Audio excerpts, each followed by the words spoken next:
Hello बच्चों, आज हम सेल के डिफरेंट पार्ट्स के बारे में करने वाले हैं। हमने जो सेल है उसकी डिस्कवरी कैसे हुई उसके बारे में हमने पढ़ लिया था। सेल का डिफरेंट पार्ट्स में सबसे पहले हम सेल का जो पार्ट है प्लाज्मा मेम्ब्रेन, इसके बारे में डिस्कस करेंगे। प्लाज्मा मेम्ब्रेन की जो डिस्कवरी है वो रॉबर्ट हुक ने की थी, ठीक है। क्योंकि जो उनको स्ट्रक्चर दिखाई दिया था उसमें सिर्फ उनको एक बाउंड्री ही दिखाई दी थी, इतना एडवांस्ड माइक्रोस्कोप उनके पास नहीं था। अब plasma membrane outer most covering होती है, जैसे ये आपको स्ट्रक्चर दिखाई दे रहा है, इसमें ये जो बाहर वाली मेम्ब्रेन है इसी को क्या बोला जाता है, प्लाज्मा मेम्ब्रेन। ये एनिमल सेल और प्लांट सेल दोनों में पाई जाती है। उसके बाद इसको सिलेक्टिवली परमिएबल मेम्ब्रेन बोला जाता है। नाम से ही पता चल रहा है सिलेक्टिवली परमिएबल मेम्ब्रेन, यानी कि ये कुछ एक चीजों को क्या देगी, परमिशन देगी, ठीक है। उसी परमिशन की वजह से इसको क्या बोला जाएगा, सेलेक्टिवली परमिएबल मेम्ब्रेन। सेलेक्टिव चीजों को परमिट देगी, ठीक है। परमिट यानी कि परमिशन देना अपने अंदर और बाहर आने जाने की। किसकी बनी होती है, तो ये फॉस्फोलिपिड की बनी होती है और ये डबल लेयर होती है, बाई लेयर्ड होती है, लिपिड और प्रोटीन से मिलकर बनी होती है। काम क्या करती है, जैसे कि कार्बन डाइऑक्साइड, ऑक्सीजन जैसी गैसेस को अंदर और बाहर आने जाने देती है, और उस प्रोसेस का नाम क्या होता है, डिफ्यूजन प्रोसेस।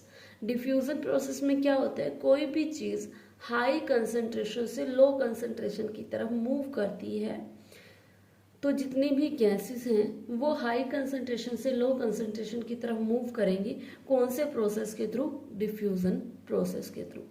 ठीक वैसे ही जो वाटर है वो भी मूव करेगा इसी सिलेक्टिवली परमिएबल मेम्ब्रेन में से, तो उसका जो प्रोसेस होगा वो क्या कहलाएगा, ऑस्मोसिस प्रोसेस कहलाएगा।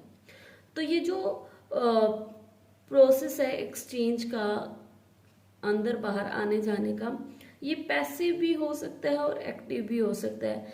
पैसिव जैसे कि अगर वाटर को मूव करना है प्लाज्मा मेम्ब्रेन के अक्रॉस, तो वो उसमें कोई एनर्जी की जरूरत नहीं पड़ रही, तो वो कैसा प्रोसेस होगा, पैसिव होगा। लेकिन अगर सोडियम पोटेशियम जैसे साल्ट को मूव करवाना है तो उसमें एनर्जी की यूज होगा, और उस प्रोसेस को क्या बोला जाएगा, एक्टिव प्रोसेस। प्लाज्मा मेम्ब्रेन का जो डिटेल स्ट्रक्चर, उसमें कई अलग अलग साइंटिस्ट ने मॉडल दिए। उनमें जो सबसे मेन इंपॉर्टेंट मॉडल था वो फ्लूइड मोसिक मॉडल के नाम से जाना जाता है। सिंगर एंड निकोल्सन नाम के साइंटिस्ट ने 1972 में इसको बताया। अभी हमने पढ़ा कि जो प्लाज्मा मेम्ब्रेन है वो बाई लेयर्ड होती है, तो इस तरीके से ये दो लेयर्स इसमें जो है प्रोटीन की पाई जाती हैं अलग अलग। तो इनका जो एक हेड होता है और एक टेल होती है। हेड जो होता है वो हाइड्रोफिलिक नेचर का होगा, यानी कि वो वाटर लविंग होगा, और जो टेल है वो हाइड्रोफोबिक होगी। फोबिक यानी कि फोबिया, किसी चीज का डर, तो ये किसका डर है, हाइड्रो यानी कि वाटर, फोबिया यानी कि डर। तो ये वाटर लवर नहीं होती, वाटर हेटर होती है। मेनली ये किसके होती है, फैटी एसिड की बनी होती है। ये जो लेयर होती है ये क्वासी फ्लूइड होता है, यानी कि सेमी फ्लूइड होता है, फुल सॉलिड भी नहीं है, फुल लिक्विड भी नहीं है। इनसे क्वासी फ्लूइड लिपिड से ये मिलकर बनी होती है। जब हमने एक सेल को शुगर या साल्ट सॉल्यूशन के अंदर डालकर देखा तो हमें 3 अलग अलग रिजल्ट मिले, ठीक है। हमने 3 सॉल्यूशन बनाए। एक सॉल्यूशन को हाइपोटोनिक बोला गया, दूसरे को आइसोटोनिक और तीसरे को हाइपरटोनिक। अब ये हाइपोटोनिक सॉल्यूशन क्या है, हमने एक बीकर लिया, बीकर के अंदर हमने कोई ऐसा सॉल्यूशन भरा जिसमें पानी की जो कंसंट्रेशन है, वाटर की जो कंसंट्रेशन है वो ज्यादा है, यानी कि सॉल्यूशन कैसा था, डाइल्यूट था। और जो ये सेल ली गई है, ये जो सेल है इसमें पानी की कंसंट्रेशन क्या है, कम है। तो ऐसे केस में क्या होगा, अभी हमने डिफ्यूजन ऑस्मोसिस प्रोसेस के बारे में पढ़ा है कि हाई कंसंट्रेशन से लो कंसंट्रेशन की तरफ क्या होती है, मूवमेंट होती है। तो इस केस में क्या होगा, हाई कंसंट्रेशन कहाँ पर है, मीडियम में, लो कंसंट्रेशन कहाँ पर है, अंदर, ठीक है। तो ये किसकी तरफ मूव कर जाएगा, हाई कंसंट्रेशन से लो कंसंट्रेशन की तरफ, यानी कि ये सराउंडिंग से, बाहर से सेल के अंदर मूव कर जाएगा। पहले सपोज सेल का साइज कितना था, इतना था, अब पानी और चला गया तो सेल का साइज कितना हो गया, इंक्रीज हो गया। तो इसमें क्या है, सेल वाटर को गेन करेगी, स्वेलअप हो जाएगी, फूल जाएगी। एग्जाम्पल हम ले सकते हैं, मान लो आपके पास एक एग है, अंडा है, उसकी जो ऊपर वाली शेल है उसको अगर आप उतार दोगे और फिर उसको आप HCl वाले सॉल्यूशन में डालोगे, देन उसके बाद अगर आप प्योर वाटर में डालते हो तो जो एग है वो क्या हो जाएगा, प्योर वाटर जो है उसमें एग के अंदर जो वाटर का लेवल है वो कम हो जाएगा एसिडिक मीडियम में, और प्योर वाटर में डालते ही वो क्या हो जाएगा, स्वेलन अप हो जाएगा। नेक्स्ट है आइसोटोनिक। आइसो का मतलब होता है सेम, ठीक है, टोन यानी कि सॉल्यूशन। अगर आप इसको कहीं से भी देखोगे तो इसमें कैसा सॉल्यूशन आपको मिलेगा, सेम मिलेगा। तो इसमें देखो आपने क्या लेना है, एक आपने बीकर लेना है, उसके अंदर आपको सॉल्यूशन डालना है, एक सेल लेनी है। इस केस में क्या है, जितना बीकर के अंदर जो भी सॉल्यूशन डाला है उसमें जितना वाटर का कंसंट्रेशन है सेम उतना कंसंट्रेशन ही सेल के अंदर भी होगा, ठीक है। तो अब मूवमेंट तो अब भी हो रही होगी लेकिन हमें दिखाई नहीं देती, और इसलिए क्योंकि सेल के अंदर भी उतना ही वाटर है, सेल के बाहर भी उतना ही वाटर है, तो सेल में मूवमेंट तो हो रही है लेकिन उसके साइज में कोई भी चेंज नहीं आ रहा, ठीक है। तो इसलिए हम बोलेंगे नो नेट मूवमेंट, कोई नेट मूवमेंट हमें दिखाई नहीं देती, तो सेल का साइज क्या रहेगा, सेम रहेगा। Next is hypertonic solution. अब जो ये हाइपरटोनिक सॉल्यूशन है, ये देखो, ये हमने एक क्या लिया, बीकर लिया, इसके अंदर हमने सॉल्यूशन डाला और एक सेल डाला। ये जो सॉल्यूशन है ये ऐसा होगा जिसमें वाटर की कंसंट्रेशन कम होगी, मात्रा कम होगी, डाइल्यूट सॉल्यूशन नहीं होगा, कंसंट्रेटेड सॉल्यूशन होगा।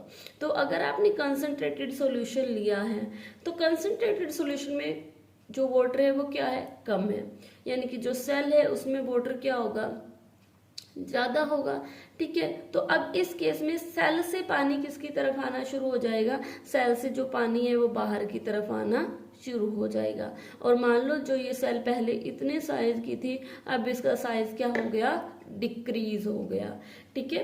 तो यहाँ पर सेल जो है वो वाटर को रिलीज करेगी, खुद क्या हो जाएगी, श्रिंक हो जाएगी। एग्जाम्पल वही हम एग वाला ले सकते हैं कि एग को अगर आप साल्ट या शुगर के कंसंट्रेटेड सॉल्यूशन में डालते हो तो उस केस में क्या होगा कि जो एग है वो क्या हो जाएगा, श्रिंक हो जाएगा, ठीक है। तो ये था हमारा कि हमें जो सेल के शेप में क्या चेंज आता है, या प्लांट जो प्लाज्मा मेम्ब्रेन है वो किस तरीके से चीजों को अंदर और बाहर मूवमेंट करवाती है, ठीक है।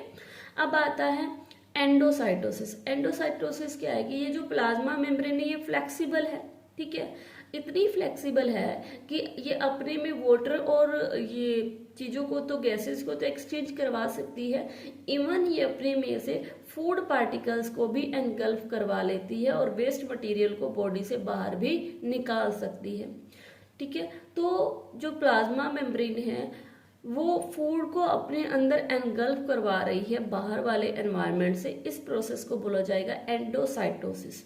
एंडो मतलब कि अंदर लेना, ठीक है, साइटोसिस यानी कि सेल के अंदर, तो सेल के अंदर फूड को एनगल्फ करना किसके थ्रू, प्लाज्मा मेम्ब्रेन के थ्रू, क्या कहलाता है, एंडोसाइटोसिस, ठीक है।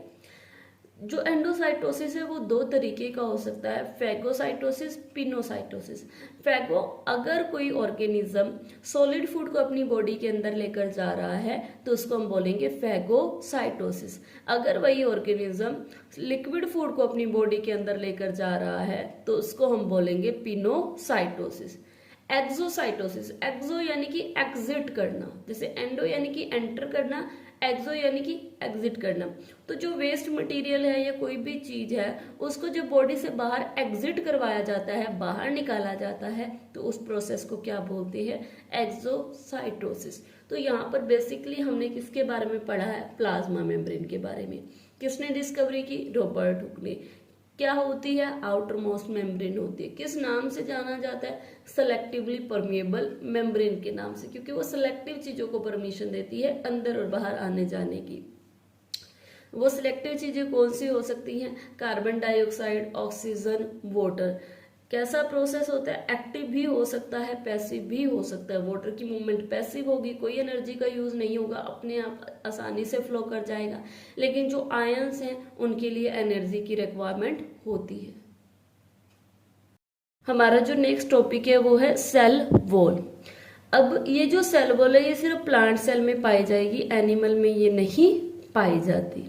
ठीक है, प्लांट की जो आउटर मोस्ट सेल होती है, एनिमल की हमने आउटर मोस्ट सेल कौन सी पढ़ी है, प्लाज्मा मेम्ब्रेन। तो ठीक वैसे प्लाज्मा मेम्ब्रेन के बाहर भी प्लांट में एक और मेम्ब्रेन पाई जाती है जिसका नाम क्या होता है, सेल वॉल।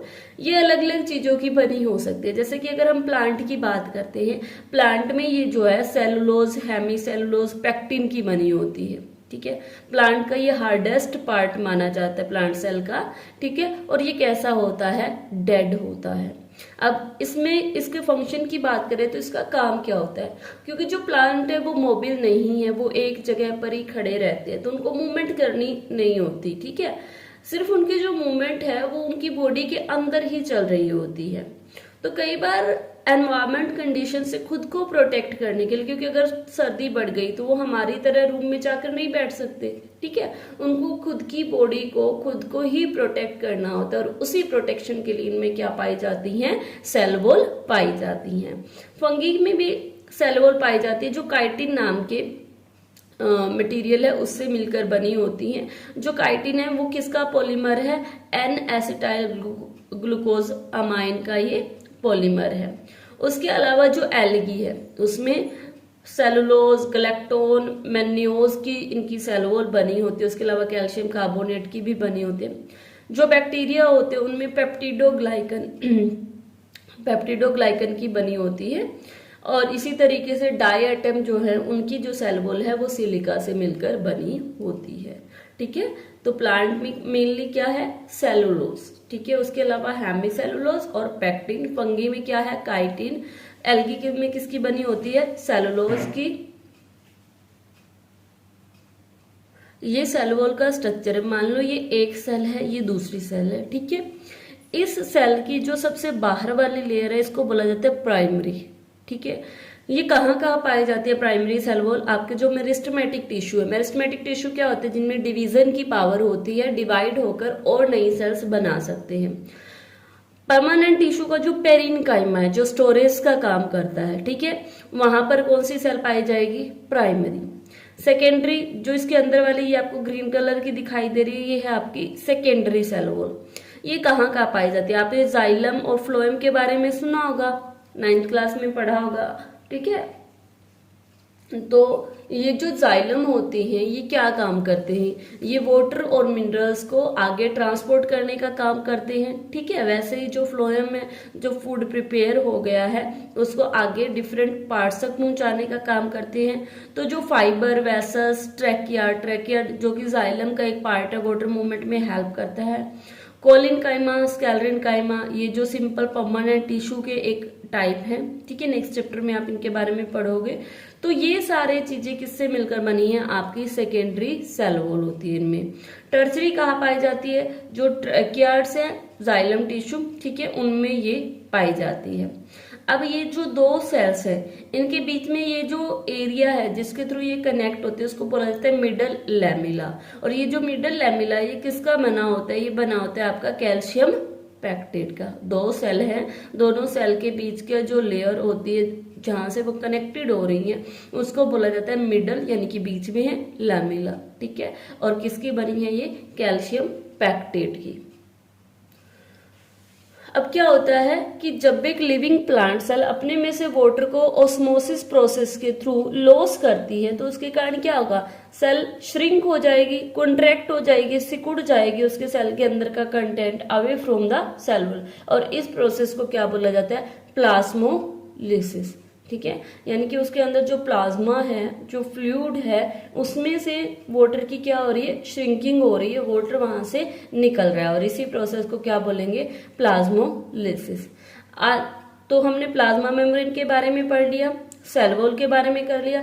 अब हमारा नेक्स्ट टॉपिक है न्यूक्लियस। जो न्यूक्लियस है उसको एक तरह से आप सेल का कंट्रोलर बोल सकते हो, सेल का ब्रेन बोल सकते हो, क्यों बोलेंगे? क्योंकि पूरी सेल को कंट्रोल किसने करना है? न्यूक्लियस ने। जैसे हमारी पूरी बॉडी को किसने कंट्रोल किया? हमारे ब्रेन ने। वो मैसेज ट्रांसमिट करता है कि किसको क्या काम करना है, कब रेस्पिरेशन करना है, कब डाइजेशन करना है। तो ये ऐसे ही पूरी सेल को कौन कंट्रोल कर रहा है? न्यूक्लियस। न्यूक्लियस की डिस्कवरी किसने की? रॉबर्ट ब्राउन ने। कब की? 1831 में। न्यूक्लियस के मेन 4 पार्ट हैं, ठीक है। ये आपका जो सेंट्रल पोर्शन है इसको न्यूक्लियस बोला जाता है ओवरऑल। तो इसको हमने 4 भागों में बांट दिया। न्यूक्लियर की ये जो बाहर वाली लेयर आपको दिखाई दे रही है इसको बोला जाएगा न्यूक्लियर एनवेल्प या न्यूक्लियर मेम्ब्रेन। किसकी बनी होगी? लिपोप्रोटीन की। लिपिड और प्रोटीन से मिलकर ये बनी होती है। अभी हम ये भी पढ़ेंगे कि ये लिपिड और प्रोटीन कहाँ से आते हैं, कौन से लिपिड और प्रोटीन से ये बनी होती है, ठीक है। उसके बाद ये जो बीच में आपको छोटे छोटे पोर्स दिखाई दे रहे हैं इनको बोला जाता है न्यूक्लियर पोर, ठीक है। और फिर ये सेल के अंदर आपको ये ब्लू कलर का स्ट्रक्चर सा दिखाई दे रहा है, गुच्छा सा दिखाई दे रहा है, इसको बोला जाता है न्यूक्लियोलस। और जो न्यूक्लियोलस है वो किस में मदद करती है? आरएनए फॉर्मेशन, आरएनए को बनाने में मदद करते हैं। और सेल में सबसे पहली बार जो डिवीजन स्टार्ट होता है वो इसी न्यूक्लियोलस में होता है। अब न्यूक्लियस के अंदर भी फ्लूइड पाया जाता है और उस फ्लूइड को क्या बोला जाता है? न्यूक्लियोप्लाज्म। तो हमने 4 चीजें पढ़ ली, न्यूक्लियर एनवेल्प, ठीक है, न्यूक्लियोलस, न्यूक्लियर पोर और न्यूक्लियोप्लाज्म। इसी न्यूक्लियोप्लाज्म पे क्या पाए जाते हैं? क्रोमेटिन। क्रोमेटिन में क्या होता है? क्रोमेटिन में डीएनए हो सकता है, आरएनए हो सकते हैं और आपके हिस्टोन प्रोटीन भी हो सकते हैं। न्यूक्लियस जो है वो आपकी बॉडी आपकी प्लांट सेल का लार्जेस्ट पार्ट कवर करता है, ठीक है। प्लांट में ये इसका साइज बड़ा होता है, एनिमल में इसका साइज क्या होता है? छोटा होता है।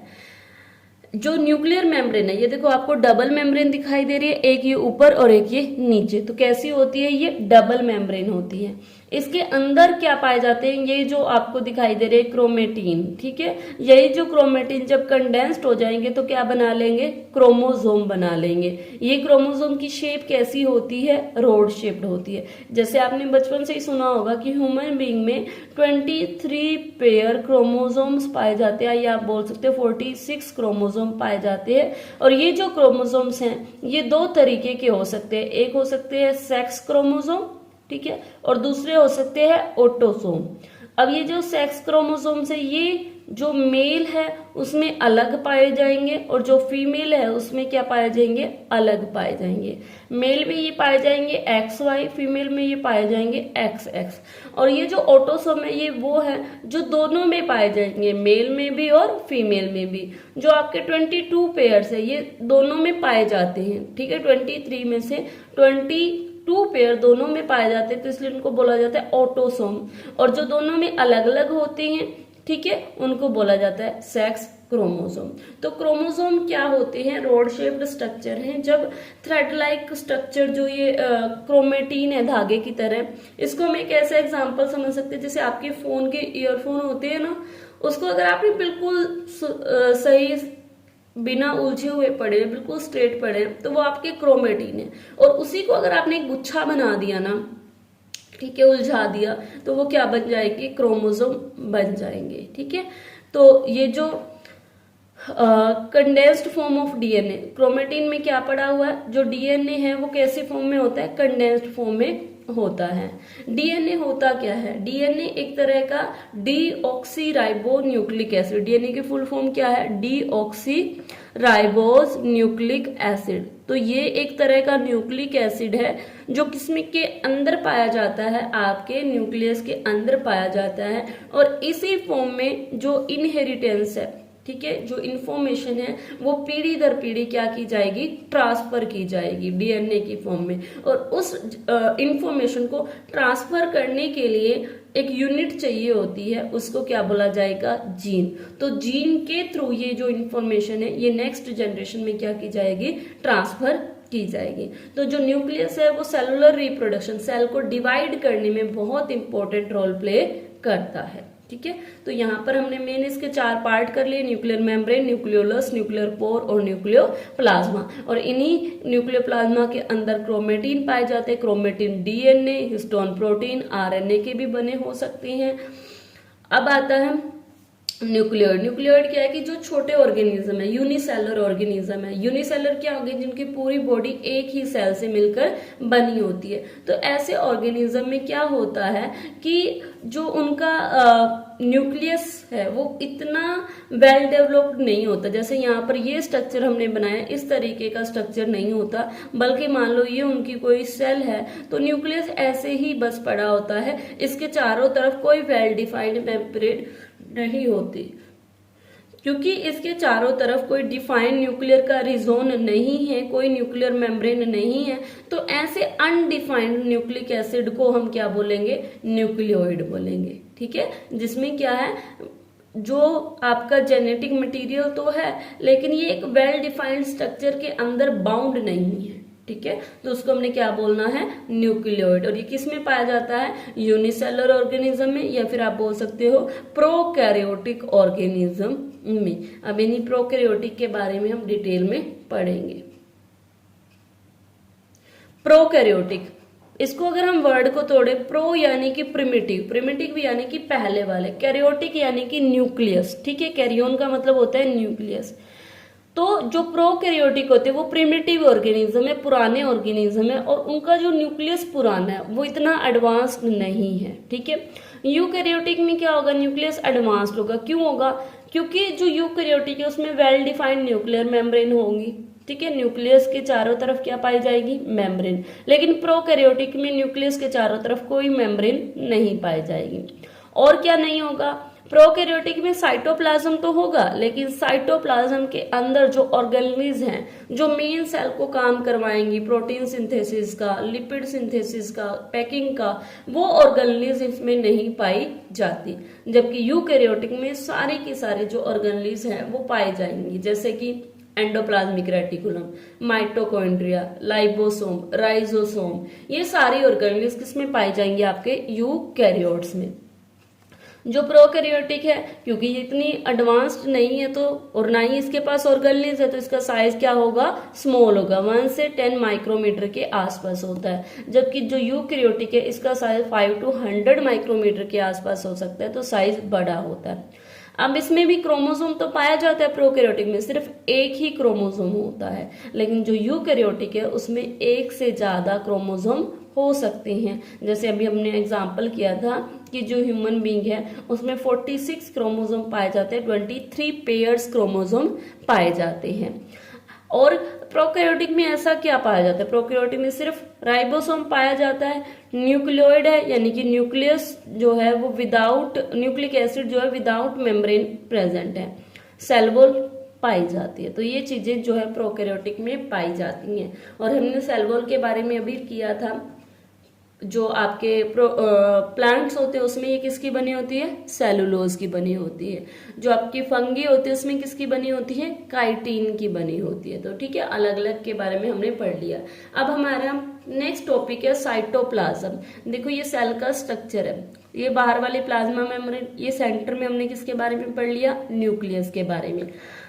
न्यूक्लियस के में और क्या होता है, क्रोमोसोम पाए जा सकते हैं। जब chromatin thread like structure condensed होता है तो वो क्रोमोसोम में बदल जाता है। इसके अंदर ऐसा क्या होता है, इसके अंदर डीएनए पाया जाता है, हिस्टोन प्रोटीन पाए जाते हैं, जो कंबाइंड होकर एक तरीके से इस स्ट्रक्चर को बनाते हैं।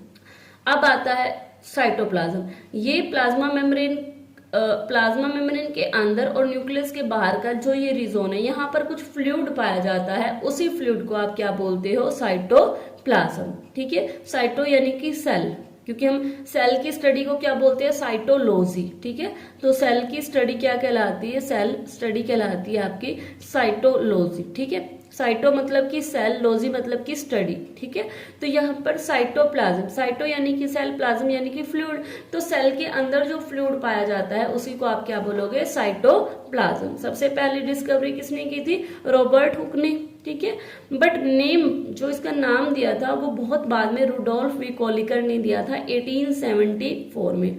होता क्या, प्लाज्मा मेम्ब्रेन के अंदर का जो फ्लूइड कंटेंट है उसी को साइटोप्लाज्म बोला जाता है। ये वो साइट है, वो जगह है जहां पर सारी ऑर्गेनेल्स पाई जाती हैं।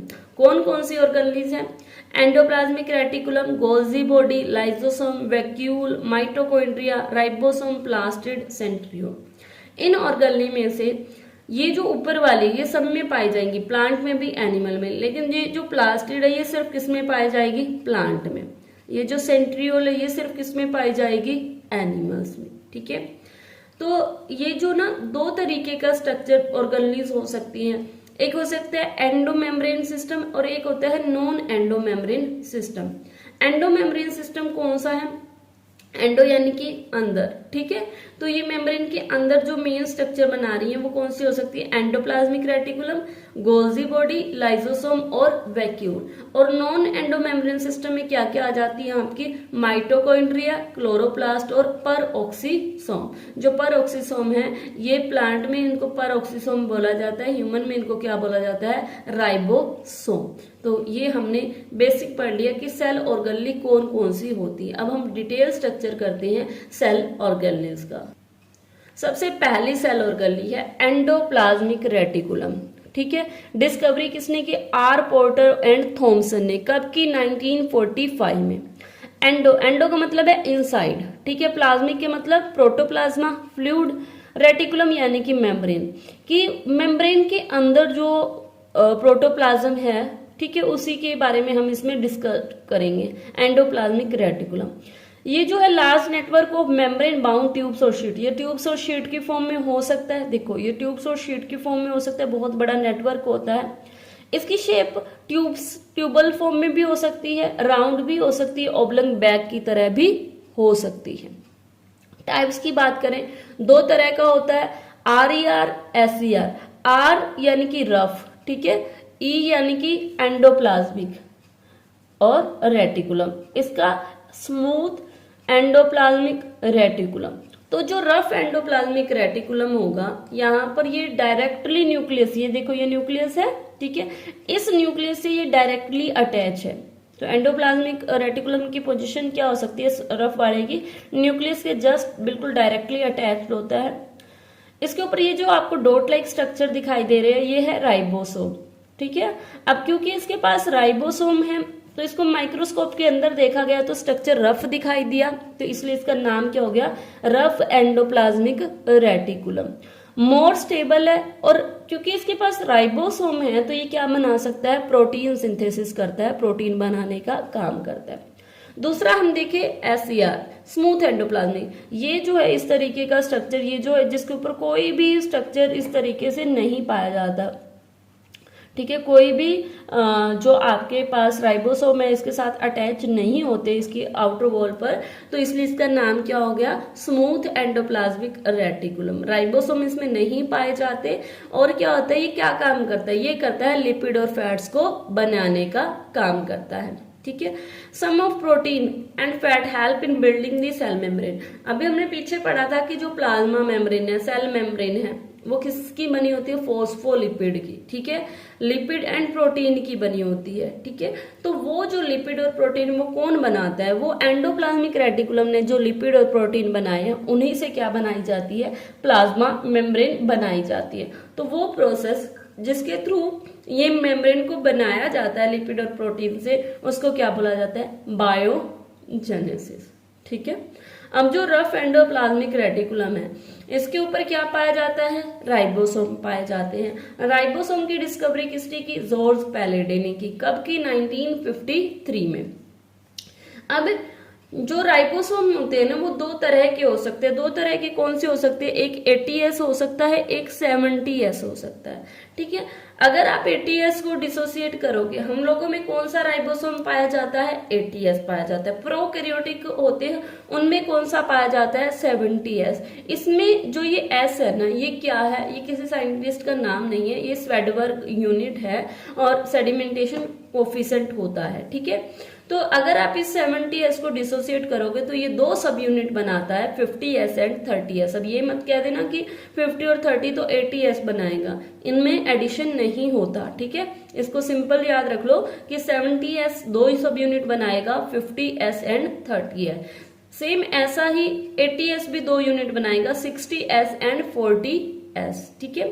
तो ये जो 60 ये काम कैसे करते हैं, अब ये देखो, ये आपका क्या है, एंडोप्लाज्मिक रेटिकुलम।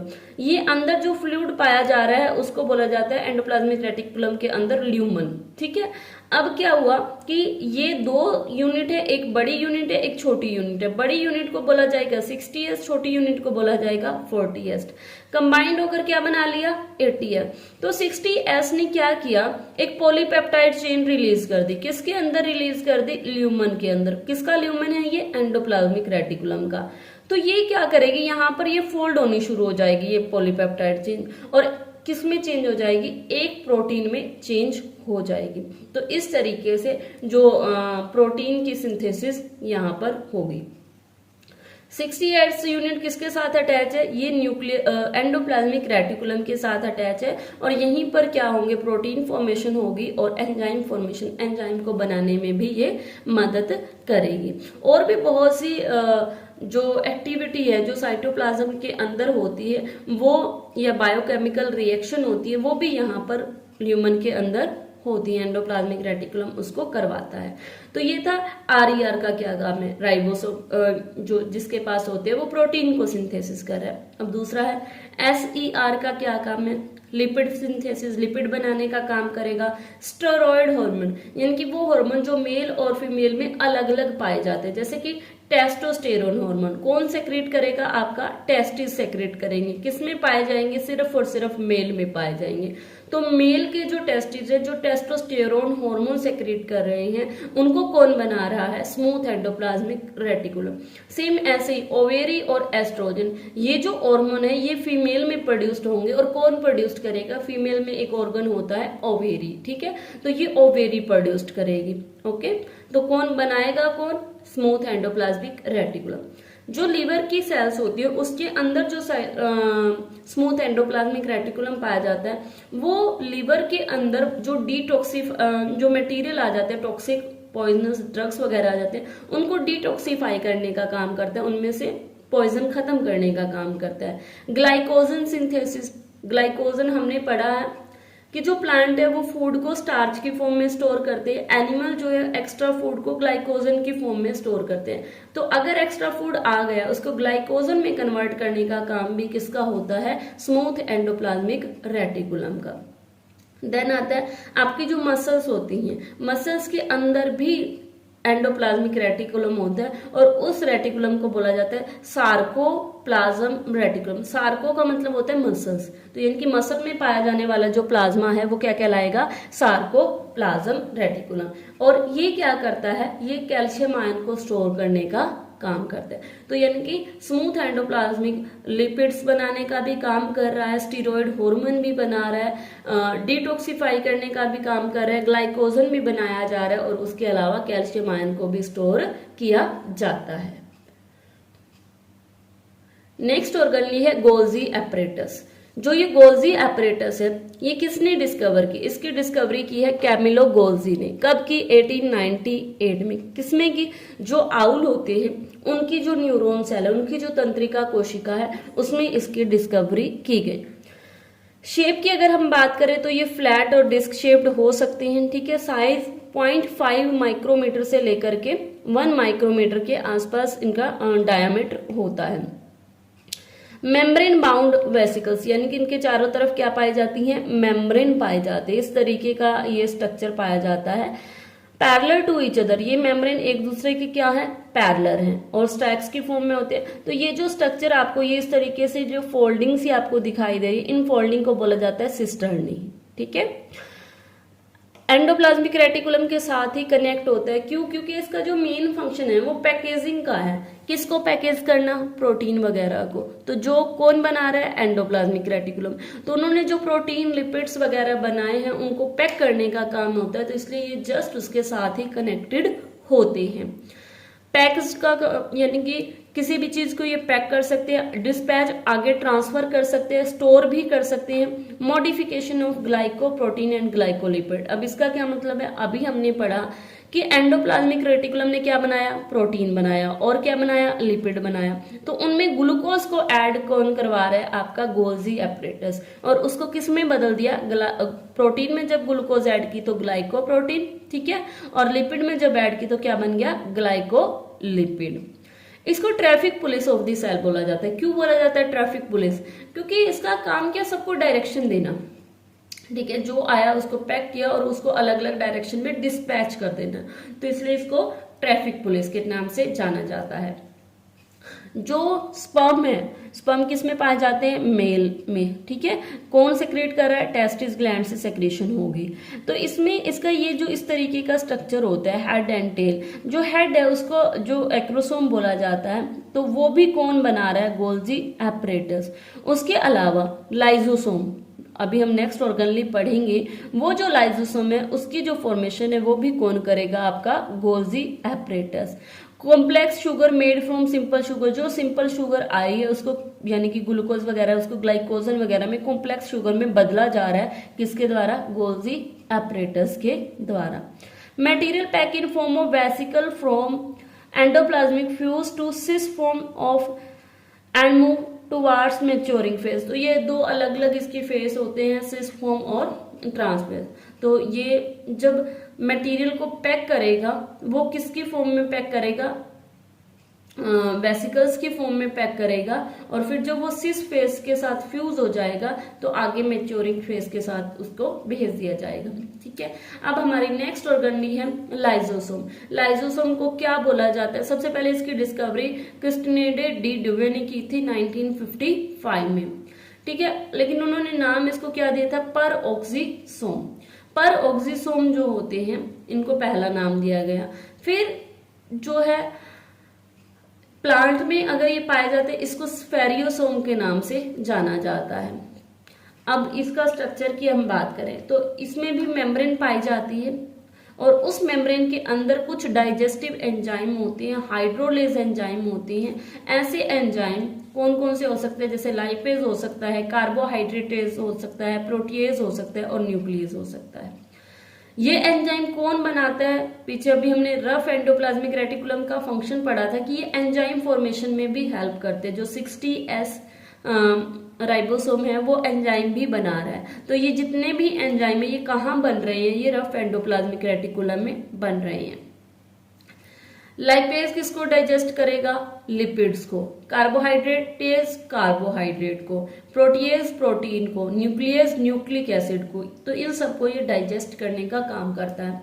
तो इसको वेस्ट डिस्पोजल सिस्टम के नाम से जाना जाता है। क्यों? क्योंकि सेल के अंदर किसी भी ऑर्गेनली में कुछ भी डैमेज्ड हो गया तो उसको ये खत्म करने का काम करता है, उसको ये निपटाने का काम करता है, उसको ये डिस्ट्रॉय कर देता है और डाइजेस्ट कर लेता है। इसलिए इसको वेस्ट डिस्पोजल सिस्टम के नाम से जानते हैं। इसको सुसाइड बैग भी बोला जाता है। इसको सुसाइड बैग क्यों बोला जाता है?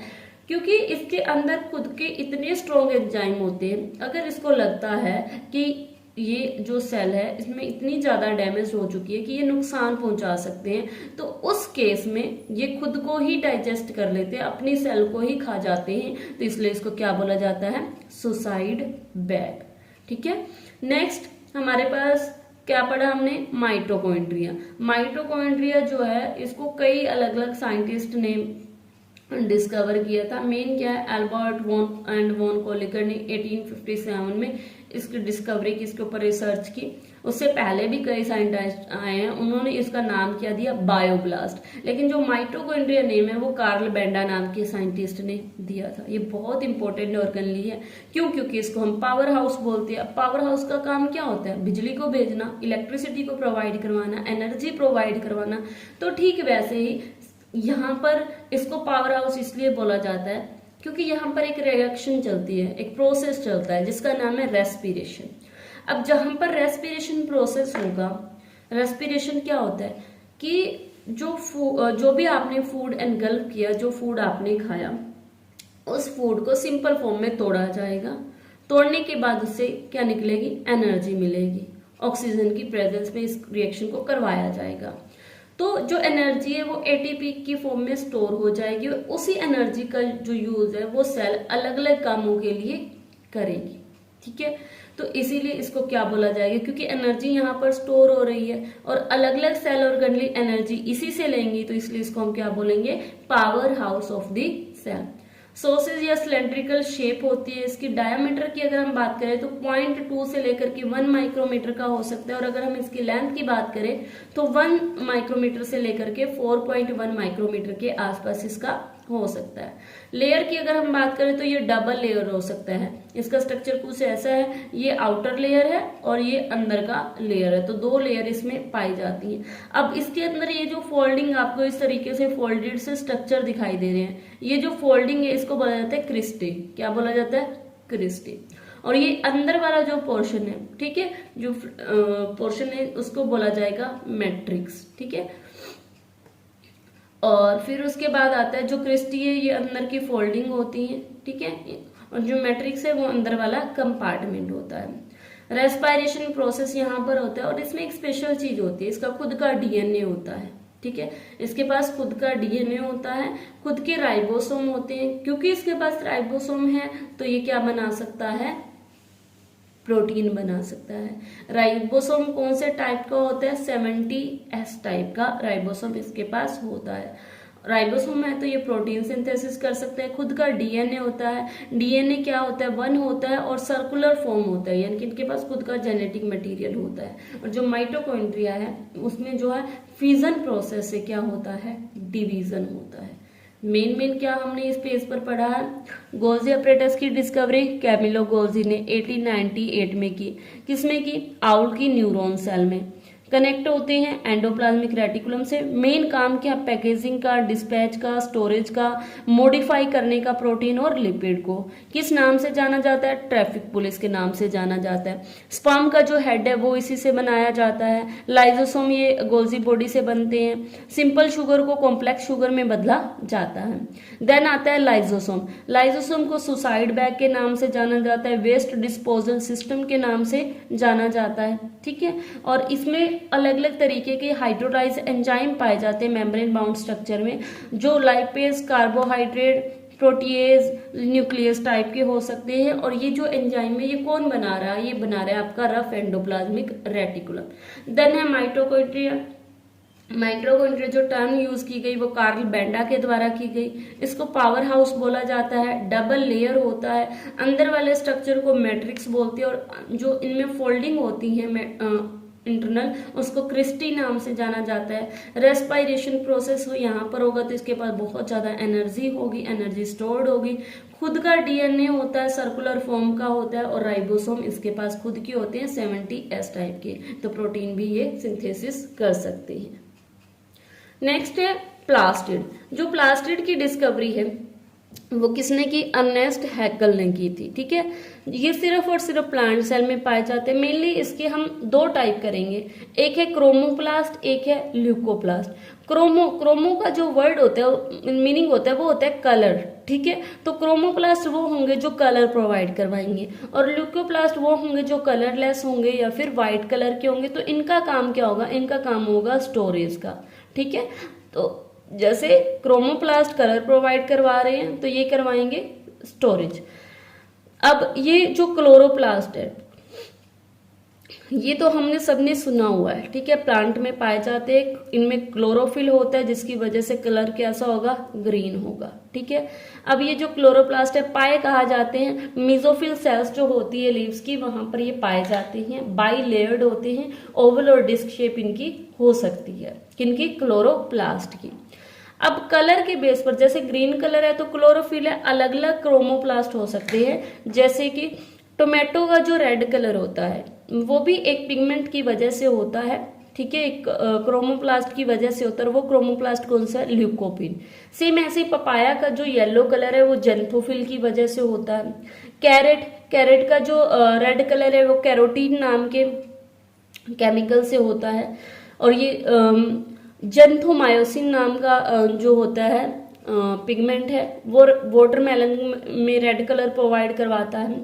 और ये सिंगल मेम्ब्रेन होंगे तो इनको ग्रेना बोला जाएगा, और जब उसी ग्रेना के ऊपर ये लेयर बना लेते हैं तो इसको क्या बोला जाएगा? स्टोमा बोला जाएगा। ठीक है, तो ये अलग अलग कलर है। क्लोरोफिल की वजह से ग्रीन, ल्यूकोपिन की वजह से रेड टोमेटो में, जेंथोफिल की वजह से येलो पपाया में, कैरोटीन की वजह से कैरेट का रेड कलर, जेंथोमायोसिन की वजह से रेड कलर किसमें होता है? वाटरमेलन में। अब जो ल्यूकोप्लास्ट है ये 3 अलग अलग तरीके के हो सकते हैं, अमाइलोप्लास्ट, इलियोप्लास्ट, अल्यूरोप्लास्ट। अमाइलो से एक वर्ड निकल रहा है, वो क्या है, अमाइलेज। ठीक है, अमाइलेज एक एंजाइम होता है, किसके डाइजेशन में काम आता है, कार्बोहाइड्रेट के डाइजेशन में। ठीक है, तो ये जो कार्बोहाइड्रेट स्टोरेज होगा वो किस में होगा, अमाइलोप्लास्ट में। एलियोप्लास्ट, एलियो का मतलब होता है ऑयल या फैट। ठीक है, तो फैट स्टोरेज किस में होगा, एलियोप्लास्ट में। सेम ऐसा ही प्रोटीन का स्टोरेज किस में होगा, एल्यूरोप्लास्ट या फिर प्रोटीनोप्लास्ट में। इसके पास भी माइटोकॉन्ड्रिया की तरह खुद का डीएनए होगा, खुद का जेनेटिक मटेरियल होगा और राइबोसोम होगा, और ये राइबोसोम भी किस टाइप का होगा, 70S। नेक्स्ट ऑर्गेनेल है वैक्यूल। वैक्यूल जो है एनिमल सेल में ना के बराबर होते हैं, छोटा साइज होता है, लेकिन प्लांट सेल में बड़े होते हैं। डिस्कवरी की अगर हम बात करें तो एंटोन वॉन लीवनहुक ने 1676 में की थी। स्टोरेज सेट फॉर लिक्विड, ये सॉलिड लिक्विड को स्टोर करने का काम करते हैं, मेनली इनका काम ही यही है। एनिमल साइज में छोटे होंगे, लेकिन प्लांट सेल का 50 से 90% एरिया ये कवर करेंगे। डबल मेम्ब्रेन होती है, ठीक है, और जो इनकी आउटर मोस्ट मेम्ब्रेन होती है, मान लो ये इस तरीके के स्ट्रक्चर है, तो जो ये आउटर मोस्ट है इसको क्या बोला जाएगा, टोनोप्लास्ट बोला जाएगा। काम क्या है, स्टोर करना। ठीक है, सेक्रेशन करना, कुछ ना कुछ स्टोर किया तो वो बाहर सेक्रेट भी करेंगे, एक्सक्रीट भी करेंगे। ठीक है, ऑस्मो रेगुलेशन, ऑस्मो रेगुलेशन क्या है कि जो आयंस और वाटर की कंसंट्रेशन है उसको क्या करेंगे, ये मेंटेन करने का काम करेंगे। क्या क्या स्टोर कर सकते हैं, अमीनो एसिड स्टोर किया जा सकता है, शुगर स्टोर किया जा सकता है, ऑर्गेनिक एसिड, प्रोटीन, तो ये सारी चीजें ये स्टोर कर सकती है। ठीक है, उसके बाद आता है सेंट्रियोसोम या सेंट्रियोल। जैसे वैक्यूल सिर्फ और सिर्फ किस में पाए जाते हैं, आपके ज्यादा बड़ा साइज किस में होता है, प्लांट में होता है, और प्लास्टिड जैसे सिर्फ और सिर्फ प्लांट में पाए जाते हैं। तो जो सेंट्रियोसोम या सेंट्रियोल है वो सिर्फ किस में पाए जाएंगे, एनिमल सेल में पाए जाएंगे। इनके चारों तरफ कोई भी मेम्ब्रेन नहीं होती। कब दिखाई देती है, किस में हेल्प करते हैं, सेल डिवीजन में हेल्प करते हैं। ये जो सेंट्रियोसोम है ये एक ऑर्गेनेल है जिसमें 2 सिलेंड्रिकल, ये आपके क्या है, सेंट्रियोसोम है, इसमें 2 सिलेंड्रिकल आपको स्ट्रक्चर दिखाई दे रहे हैं, इनको बोला जाता है सेंट्रियोल, और ये एक दूसरे के क्या है, परपेंडिकुलर है। ठीक है, next is cell division. Cell division हमने विर्चो की थ्योरी में पढ़ा है। उन्होंने ये बताया था कि जो सेल है ना वो जब डिवाइड होंगे और उन्हीं की डिवीजन से नई सेल्स बनेंगी, तो वो सेल डिवीजन होता कैसे है। ठीक है, तो 2 प्रोसेस हो सकते हैं, माइटोसिस और मेयोसिस। माइटोसिस ग्रोथ को शो करेगी, जहां जहां पर ग्रोथ होनी है वहां पर कौन सा डिवीजन होगा, माइटोसिस। इसमें देखो यहाँ पर हमने जो क्रोमोसोम्स लिए हैं ये कितने हैं, 4 हैं। ठीक है, और अगर हम इनको अलग अलग कर दे तो ये इस तरीके से एक एक का पेयर अलग अलग कर दोगे तो कितने बन जाएंगे, 8। तो 4 इसमें आ रहे हैं, 4 ही इसमें आ रहे हैं। ठीक है, तो इसमें क्रोमोसोम की नंबरिंग क्या रहती है, सेम रहती है। मदर सेल, ये इनकी मदर सेल है, डिवाइड होकर 2 डॉटर सेल देगी। ठीक है, और ये किसमें ग्रोथ हेल्प करेंगे, ग्रोथ में या टिश्यू को रिपेयर करने में। दूसरा है मेयोसिस। मेयोसिस में क्या है, ये आपका क्या है, एक तरह का क्रोमोसोम है, ये डिवाइड हुआ, पहले 2 सेल डॉटर सेल बनी, फिर 2 से फिर आगे कितनी बनी, 1-1 से 2-2 बनी, यानी कि टोटल कितनी डॉटर सेल मिली, 4। तो ये रिप्रोडक्शन में हेल्प करती है, क्योंकि हमने पढ़ा है रिप्रोडक्शन में कि मेल और फीमेल गैमेट फ्यूज होते हैं, उससे जाइगोट बनता है, फिर जाइगोट बार बार डिवाइड होता है, तो वो जाइगोट में कौन सा डिवीजन हो रहा है, मेयोसिस डिवीजन हो रहा है, जिसके कारण नई सेल्स बन रही हैं। और जो न्यू सेल्स है only the half the number of chromosomes. अब यहाँ पर देखो 4 है, और यहाँ पर न्यू सेल्स में कितने नंबर हो गए, हाफ हो गए। ठीक है, तो इसलिए इसको रिडक्शनल डिवीजन भी बोला जाएगा, क्योंकि जो क्रोमोसोम्स में जो reduced to half in daughter cell में क्रोमोसोम्स क्या हो जाते हैं, हाफ हो जाते हैं।